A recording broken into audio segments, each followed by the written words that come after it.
Magandang araw, eto nga at maaga akong gumising diyan kasi ako ang nakatoka para asikasuhin ang anak namin na papasok sa eskwelahan. Wow! Hi mga kumare, another day, another vlog. So ayan nga dahil maagang nagising ang kumare nyo, nagbukas na ako ng aming tindahan kasi nga masama pa ang pakiramdam ng aking asawa. Kaya naman naisipan ko na ako na lang ang magbukas ng tindahan, hindi nyo nakita yung video na nagbukas ako ng tindahan kasi wala nga akong taga-video, nagsasariling sikap na lang akong i-video yung sarili ko para naman may upload ako sa vlog ko.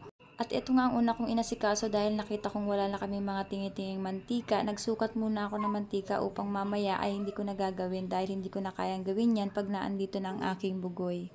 Kaya naman minadali ko na ang paggawa niyan kasi maya-maya ay gigising na yun at alam ko pupunta na siya dito sa tindahan pag nagising siya na wala ako sa tabi niya. Sabi ko sa asawa ko, huwag siyang tutulog-tulog at baka mamaya tumakas ang aming anak dahil nangyari na iyon noon na nawala siya sa amin.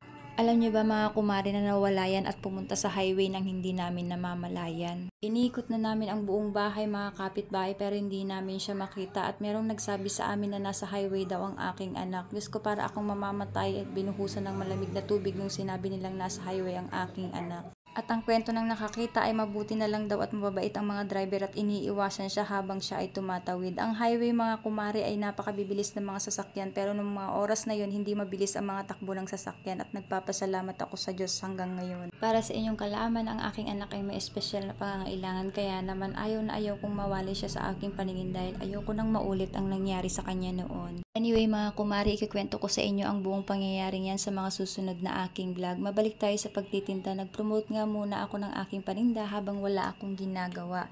So ayan nga mga kumari, ang kalahating araw ng aking buhay. See you on my next vlog.